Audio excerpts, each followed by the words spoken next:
নমস্কার বন্ধুরা, তোমাদেরকে অনেক স্বাগত জানাচ্ছি আমার ইউটিউব চ্যানেল এডুকেয়ারিং এ।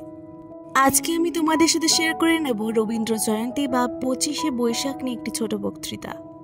মাননীয় প্রধান অতিথি, সম্মানিত শিক্ষক শিক্ষিকা, প্রিয় সহপাঠী ও উপস্থিত শ্রোতা মণ্ডলী, শুভ সকাল। আজ এক গর্বের, আনন্দের এবং স্মৃতিমধুর দিন। আজ রবীন্দ্র জয়ন্তী। 25শে বৈশাখ বিশ্বকবি রবীন্দ্রনাথ ঠাকুরের জন্মদিন। এই দিনে জন্ম নিয়েছিলেন এমন একজন মানুষ যিনি শুধু বাংলা সাহিত্য নয়, গোটা বিশ্বের সাংস্কৃতিক ভাণ্ডারকে সমৃদ্ধ করেছেন। তিনি ছিলেন কবি, গল্পকার, নাট্যকার, গীতিকার, চিত্রশিল্পী, দার্শনিক এবং সর্বোপরি একজন মানবতাবাদী। রবীন্দ্রনাথের লেখা আমাদের জীবনের প্রতিটি অনুভবের সঙ্গে জড়িয়ে আছে।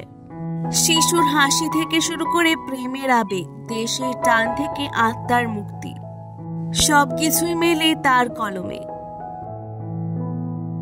তিনি আমাদের আমার সোনার বাংলা গান উপহার দিয়েছেন, যা আজ বাংলাদেশের জাতীয় সঙ্গীত। ভারতের জাতীয় সঙ্গীত জনগণ মন-এর রচয়িতাও তিনি।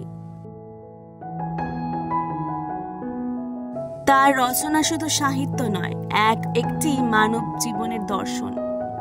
এখনো প্রাণে বাজে ওরেও অভাগা দেশ, জননী জন্মভূমিশ্চ স্বর্গাদপি গরীয়সী। এই চেতনা দিয়েই তিনি আমাদের বাঁচতে শিখিয়েছেন। রবীন্দ্রনাথ কেবল একজন কবি নন, তিনি একজন মুক্ত মনের চিন্তক। তিনি বিশ্বাস করতেন মানুষ জাতির সম্ভাবনায়, তাই তার কবিতায় আমরা পাই আশার আলো, সাহসের ভাষা ও ভালোবাসার ছোঁয়া।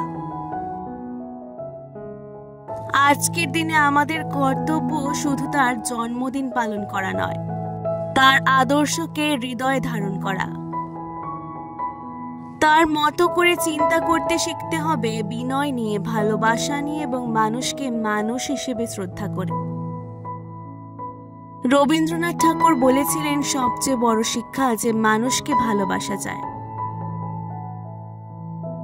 আসুন আমরা আজ সেই শিক্ষা হৃদয়ে ধারণ করি। রবীন্দ্রনাথের জয়ন্তী হোক আমাদের আত্মবিশ্বাস ও মানবিকতার উৎস।